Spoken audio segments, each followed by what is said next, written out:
Eu vou ler o Salmo 23, que é o salmo que nós vamos meditar hoje. É um salmo muito conhecido da Bíblia. Mas quando eu fiz isso, como eu fiz aqui há 2 sábados atrás, eu vou pedir licença para fazer de novo com os irmãos. Obrigado. Que é olhar o texto dentro da cultura do Antigo Oriente Médio. O Salmo 23 diz assim: O Senhor é o meu pastor, nada me faltará. Ele me faz repousar em pastos verdejantes. Leva-me para junto das águas de descanso, refrigera minha alma. Guia-me pelas veredas da justiça por amor do seu nome. Ainda que eu ande pelo vale da sombra da morte, eu não temerei mal nenhum, porque tu estás comigo. A tua vara e o teu cajado me consolam. Preparas-me uma mesa na presença dos meus adversários. Unges minha cabeça com óleo e o meu cálice transborda. Bondade e misericórdia certamente me seguirão todos os dias da minha vida, e habitarei na casa do Senhor para todo o sempre. Bom, se a gente for olhar esse salmo na ótica do Oriente Médio, a gente aprende muita coisa.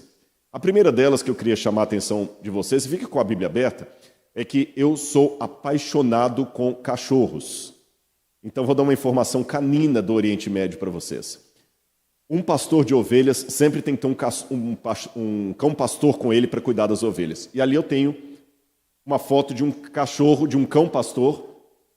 E vocês percebam uma coisa, na coleira dele tem uns espinhos. Por que esses espinhos? Se um coiote, um lobo, um predador vier atacar o rebanho, ele vai primeiro no cão pastor. E tendo os espinhos aqui na coleira, o primeiro lugar que o coiote vai morder num pastor ou qualquer outro predador é na jugular. Então aquela coleira com espinhos protege o cão pastor. E do outro lado você tem algo mencionado na Bíblia Sagrada. Estão vendo aquele círculo de pedras ali? Poucas pessoas imaginam o que é aquilo. O aprisco. O que é o aprisco? O lugar onde ficam as ovelhas. Geralmente os pastores de ovelhas no Oriente Médio, você sabe que lá é o seguinte, não há pastagem igual temos no Brasil. E o local do deserto é o seguinte, dependendo da época do ano, aqui aparece água e uma nascente d'água. Depois passa o resto do ano, não tem nada, só pedra e arbusto. Às vezes aparece água lá, aí você tem que migrar daqui para lá. Por isso que os beduínos eram nômades, por isso que Abraão era nômade, porque você tem que seguir o circuito da água. A água aparece aqui, depois ela desaparece. Não adianta você ficar aqui com um acampamento, não tem água para beber, aí você tem que ir para lá. Então eles sempre acampavam. Por isso que o povo de Israel morava em tendas. E nesta questão de acampar e levar o rebanho consigo, você fazia um pequeno cercado de pedras, que eles chamavam de aprisco, e ali as ovelhas dormiam. E às vezes, guarde essa informação aqui, o local onde havia água e graminha para as ovelhas comerem, pasto, estava 3, 4 quilômetros longe do aprisco. Então a rotina de um pastor de ovelhas no Oriente Médio todos os dias, ainda hoje, é a seguinte: você acorda bem cedo, antes do sol nascer, conta as ovelhas, um pastor tem que contar muito bem, você conta as ovelhas para não faltar nenhuma, depois começa a tocar as ovelhas. Andam 3, 4 quilômetros até o lugar da pastagem, elas passam o dia inteirinho pastando ali, bebendo a água, depois conta todo mundo no final da tarde, volta para o aprisco. Agora, olha que interessante o aprisco ali, como falei com vocês. Por que faz daquele jeito? Porque à noite todo mundo tem que dormir e é uma maneira de proteger as ovelhas. Sabe o que alguns pastores fazem às vezes? Como vocês veem, o aprisco não é muito alto. Ele coloca aqui em cima daquela paredinha vários arbustos e gravetos com espinho para que nenhum predador pudesse pular. Agora vocês notaram que só tem uma entrada no aprisco aqui na frente? Ali era a porta, mas não tem uma porta mesmo. Onde é que o pastor dormia? O que vocês acham? Na porta. E o pastor que fazia às vezes de porta do aprisco. É por isso que Jesus contou, aqui nós temos um outro exemplo de aprisco, esse aqui é um aprisco típico da época de inverno. Vocês estão vendo que tem uma pequena caverna ali no fundo? Então o que acontece? Aqui tem a porta, o pastor dorme aqui, as ovelhas ficam todas aí dentro, e na época do inverno elas podem aglomerar-se. Ali não tem problema, ficam protegidas contra o frio. Agora, Jesus certa vez falou uma coisa interessante no Evangelho de João. João capítulo 10, versículo 7. Eu sou a porta das ovelhas. Por que Jesus usou essa expressão idiomática, eu sou a porta das ovelhas? Porque era algo que eles estavam acostumados. O pastor que ficava deitado na porta do aprisco, e Jesus falou, quem entra por mim, tudo bem. Quem não passa por mim é o bandido que quer fazer mal para o rebanho. Jesus usou uma comparação de algo conhecido para uma lição espiritual. Agora vamos falar um pouquinho do Salmo 23. Já que o Salmo 23 é o Salmo do pastor, deixe-me tirar da mente de vocês um pouquinho aquela visão hollywoodiana do pastor de ovelhas como sendo quase um Lawrence da Arábia, com aquele turbante ali. Esse é o verdadeiro pastor de ovelhas do Oriente Médio. E muitas vezes crianças. Bem diferente do que vocês imaginam no filme, né? Agora, por que eles colocam crianças para cuidar de ovelhas? Olha que curioso. A ovelha é um tipo de animal que ela não acostuma com outro dono, senão o dono dela. Se eu tiver um rebanho de ovelhas e devo dinheiro para o seu Antônio, eu falo, Antônio, eu não tenho dinheiro para te pagar, mas faz o seguinte, eu vou tirar umas 10 ovelhas aqui e vou te dar. Ele não vai aceitar, a menos que ele seja açougueiro. Porque se ele for pastor de ovelhas, sabe o que vai acontecer? As 10 ovelhas que eu passar para ele, elas não vão acostumar com ele. Elas vão definhar, vão morrer de depressão, saudade do dono anterior. Porque elas acostumaram com o meu cheiro, com a minha voz, elas não acostumam com outro dono. Só tem um jeito da ovelha passar de um dono para outro. É quando você coloca desde criança um menino ou uma menina para poder cuidar do rebanho com você. Aí o menino vai crescendo ali com as ovelhas, elas vão acostumando com o cheiro da criança. Se o adulto precisa se ausentar, aí tem a criança. Por isso você vê muito no Oriente Médio crianças cuidando de ovelhas. E uma coisa que chama atenção é que elas têm uma vida muito rústica ali no deserto. O deserto, gente, humilha qualquer um. Qualquer um. É no deserto que você vê realmente quem você é e como você é necessitado. E é interessante que a forma como o Salmo 23 está escrito no hebraico é um pouco diferente de como nós lemos em português. Porque a gente lê assim, o Senhor é meu pastor, nada me faltará. Você está faltando alguma coisa? Para mim está faltando um monte de coisa. Tem um monte de coisa que está faltando. Eu não tenho um submarino numa piscina no fundo da minha casa. Eu não tenho 3 bilhões de dólares no banco. Está faltando um monte de coisa. Quem tem problema, quem tem a deficiência física, está faltando uma perna. Às vezes o outro está faltando um olho. Está faltando cabelo. Então parece que a Bíblia falhou.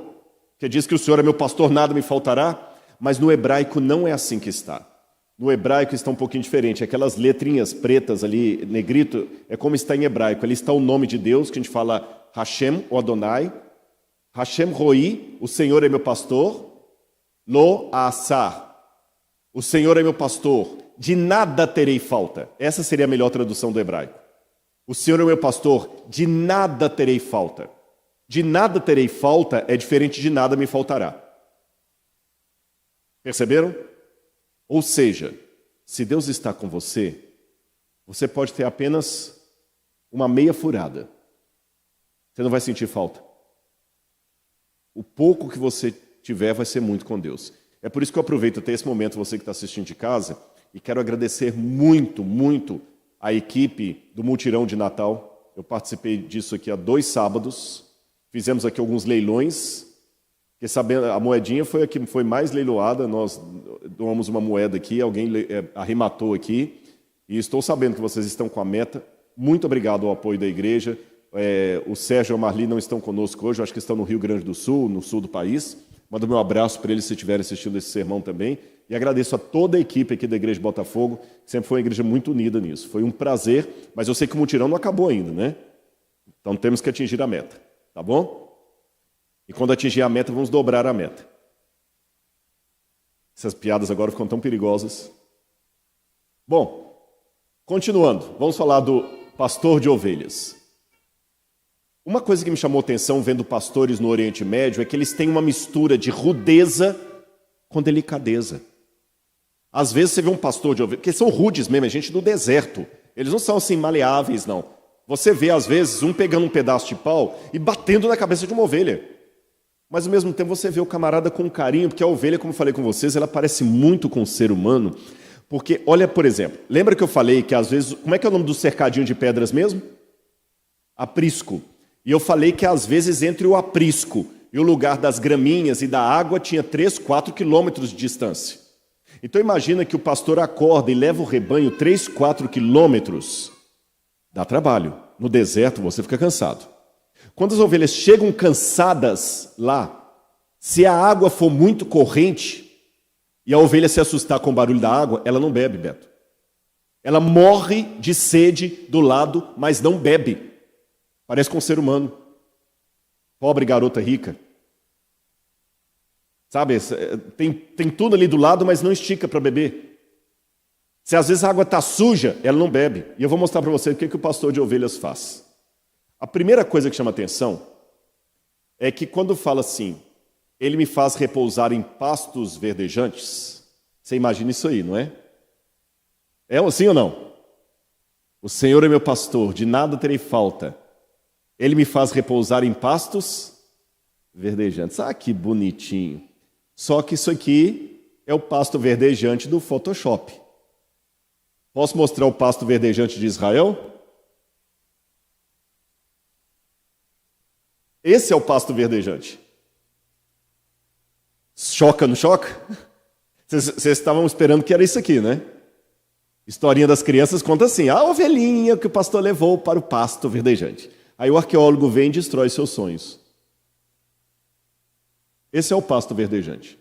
Agora vocês entenderam o que eu falei? Que o início do Salmo, o Senhor é o meu pastor, de nada terei falta, tem mais sentido? Porque aquilo ali não é um banquete. Mas se a ovelha está com o pastor, é assim que Davi cuidava das ovelhas. Está tudo bem. Era esse o pasto verdejante. Olha aqui, quanto pasto verdejante, olha só. E eu disse questão da água, que às vezes a ovelha assusta, não bebe a água. Olha as águas de descanso como é que são. Às vezes são águas barrentas, porque a água aparece no deserto. Num lugar desse, ela fica aí às vezes um mês e meio, depois ela desaparece e ela aparece no outro canto do deserto, obrigando o pastor com o rebanho a migrar. Às vezes a distância do aprisco para o lugar de pastagem, 3, 4 quilômetros, às vezes viram 10. Às vezes as situações que o pastor tem que ficar acampado lá perto, que não dá para voltar. Lembra que Davi, quando foi ungido como rei de Israel, ele nem estava com os irmãos em casa, ele estava num lugar bem longínquo. Agora olha a paciência do pastor quando a ovelha não quer beber a água. Tem lugares no deserto que eles fazem um poço, às vezes de 20 metros, 30 metros de fundura. Aí uma coisa que eu sei que vai chocar vocês, o pastor bebe a mesma água que a ovelha bebe. Está vendo a ovelha colocando a carinha ali? Porque ele tira a água do poço, joga nessa pequena bacia de pedra ali, a ovelha vem e bebe, o pastor também vem e bebe. Mesma coisa. Aí eu falei com vocês que às vezes eles são meio rudes. Lembra que eu falei da menininha que bate? Olha lá, ela tá metendo a marreta na cabeça do... o pedaço de pau ali na cabeça da ovelhinha, mas ao mesmo tempo, olha a paciência. A ovelha, lembra que eu falei que às vezes a ovelha não bebe a água porque ela está com medo? O pastor vem com a mão e leva até a boquinha da ovelha para beber. Essa foto aí me chamou muito a atenção. O pastor pegou uma garrafa PET, encheu de água e deu na boca da ovelhinha como se fosse uma mamadeira. Porque com certeza, por alguma razão, ela não quis beber a água do poço ali, a água que minou ali na terra. Ela não quis beber. Para ela não morrer de sede, ele vai e dá de mamadeira para ela. E com um detalhe, para você essa garrafa PET é lixo, para ele é o cantil dele. Porque, gente, no deserto não tem água, tem até uma história, essa história é verdadeira. Sabe aquele famoso Sir Lawrence da Arábia, que era um espião e tudo mais? Tem uma história real que uma vez ele levou um sheik à Inglaterra, para visitar a Inglaterra. E quando o sheik estava indo embora, ele falou assim, olha, o sheik, a gente quer dar um presente para o seu sheik, que tinha dinheiro, era um sheik do deserto. O que o senhor quer levar daqui? Sabe o que o sheik pediu? Uma torneira. Ele pensava que a torneira é só você abrir que a água estava na torneira. Então ele queria levar uma torneira para levar para não ter que buscar água de tão longe. Então, muitas vezes no deserto, já aconteceu comigo, às vezes eu estava com a água assim, dá um pouquinho de sua água. Eles pegam, lá, toma. Na época do Covid é uma maravilha isso, né? E ele bebe naquela mesma garrafa PET ali. Eu sei que para você, fala assim, ai que nojo. é verdade. Mas, por outro lado, olha que amor. Ainda que eu ande pelo vale da sombra da morte, não temerei mal nenhum.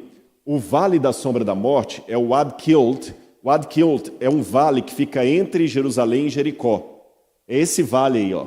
Por que ele é chamado de vale da sombra da morte? Pena que o laser não funciona aqui, mas talvez o pessoal do som pode me ajudar. Vocês têm como colocar aquele mouse aí, não tem? Aí, exatamente, aí ó, a estradinha. Estão vendo essa estradinha? Onde o mouse está ali, é um homem andando, ó. Estão vendo? Tem um homem aí, ó. Então, às vezes, você tinha que passar com as ovelhas nesse lugar aí. Por isso que é chamado de vale da sombra da morte. Porque se você cai ali, é um abraço. E o interessante é que a ovelha é um animal que tem muito medo. Muito medo. E pena que eu perdi uma foto que tinha, já procurei no computador, não achei, mas vocês vão imaginar. Eu tenho uma foto, que não sei onde está, de ovelhas passando por aí em fila indiana. É incrível, gente, é incrível. O pastor, ele faz uns gestos lá, uns sons estranhos com a boca,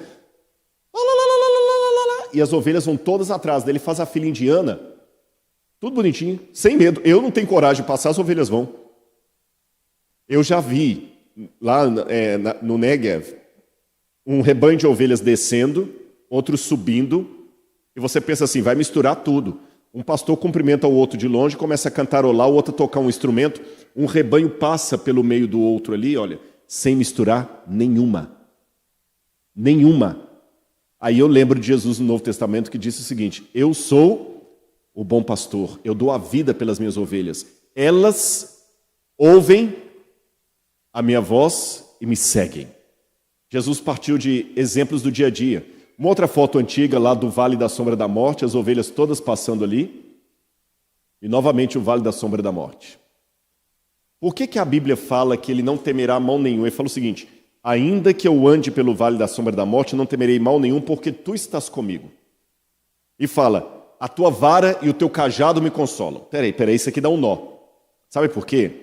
Se ele falasse assim, ainda que eu ande pelo Vale da Sombra da Morte, não temerei mal nenhum, porque o Senhor está comigo, tudo bem. Mas ele fala, a tua vara e o teu cajado me consolam. Sabe por que é complicado? Eu vou falar com vocês o porquê. A primeira coisa que me chama a atenção, como eu havia dito, as ovelhas são muito medrosas, certo? Mas se o pastor está com elas, parece que elas perdem o medo. Essa foto não é minha. Essa foto foi tirada pela Reuters, na época da Guerra do Golfo.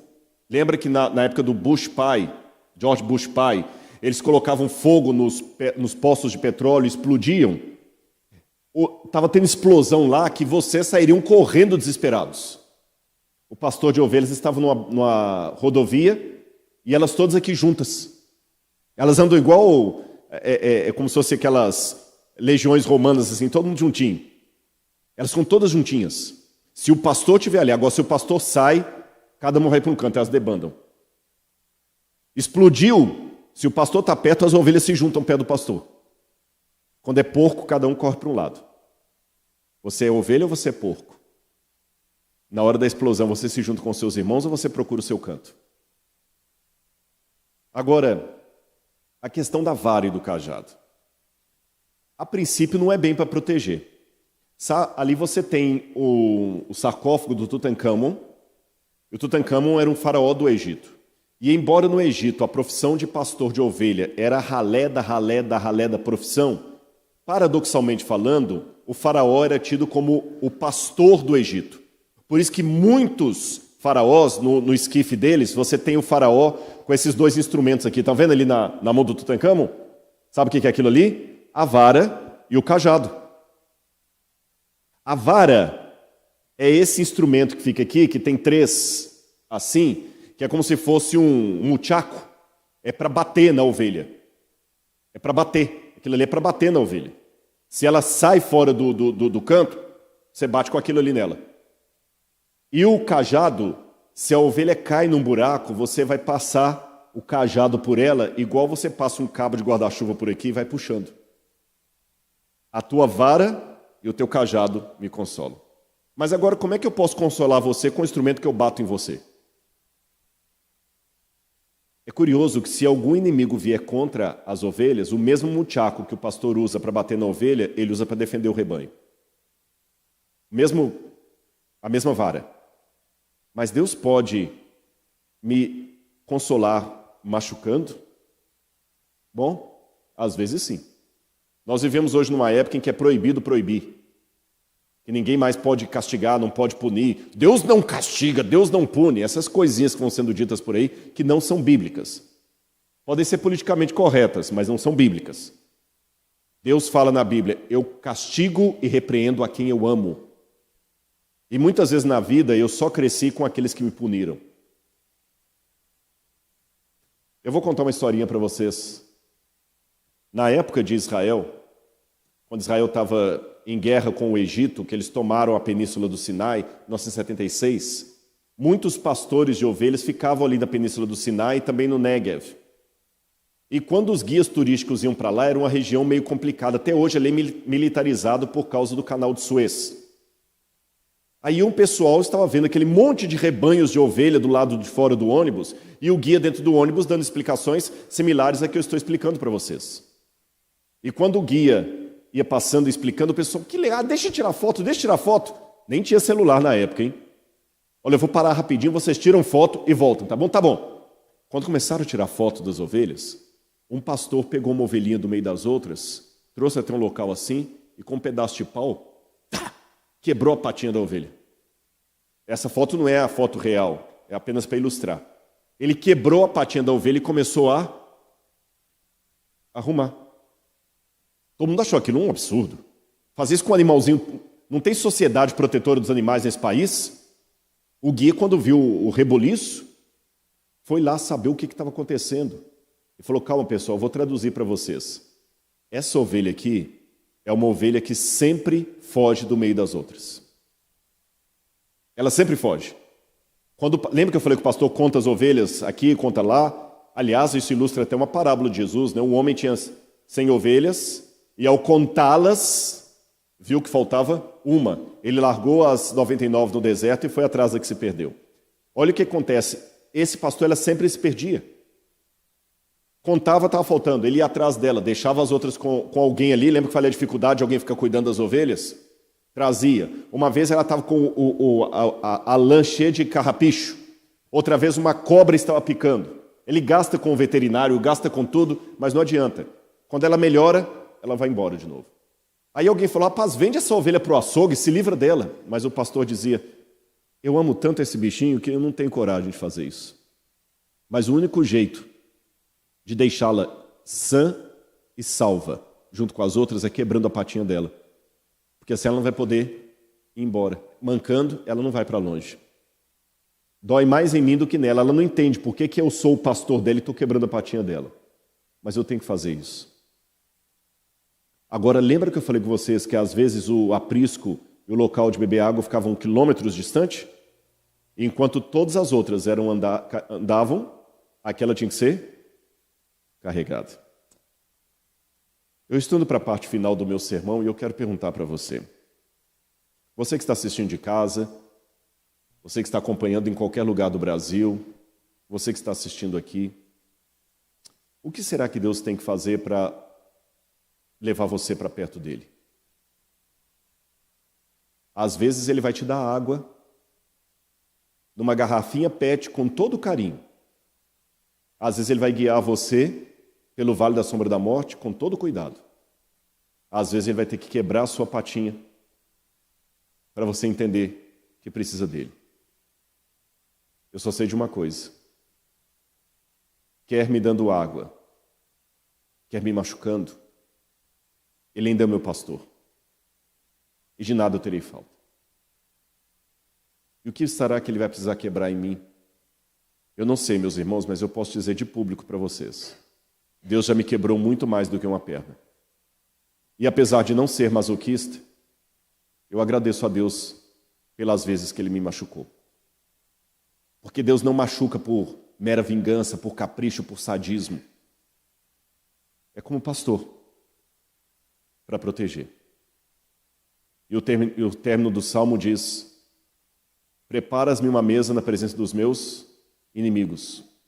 Unges minha cabeça com óleo, o meu cálice transborda. Esses 2 vasos aí, na verdade é um vaso só, é da coleção do Museu de Arqueologia Bíblica do NASP. São originais dos tempos da Bíblia. E era um vaso para unção. Porque hoje, quando você vai para um restaurante, você já viu que eles oferecem um chocolatezinho de menta? Ou um chicletinho? Óbvio. Você tem uma reunião de negócios, comeu coisa com cebola, está com halitose. Aquilo ali disfarça um pouquinho de maneira delicada e discreta. Nos tempos bíblicos, as pessoas não tomavam banho todo dia. Então fazia parte das boas-vindas eu ungir sua cabeça com perfume quando recebia você para comer. Por isso que Jesus foi à casa de Simão e Maria Madalena foi e ungiu Jesus com perfume, como eu falei aqui há 2 sábados atrás. E a ovelha se sente assim. Unges minha cabeça com óleo, o perfume, para que eu possa comer junto, porque não estou tomando banho, então perfumo o convidado. O meu cálice transborda. Bondade e misericórdia me seguirão todos os dias da minha vida. E eu habitarei na casa do Senhor para todo o sempre. Agora eu vou mostrar 2 fotos finais para vocês. Jesus carregando você como uma ovelhinha. É assim que Ele quer carregar você.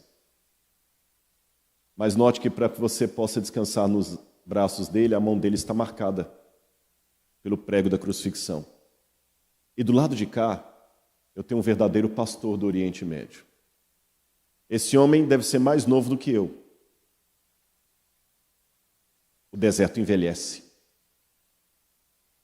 Acaba com a pessoa. Quando Jesus falou, eu sou o bom pastor, é assim que ele fica. Porque ele, na cruz do Calvário, deu a vida por mim e por você.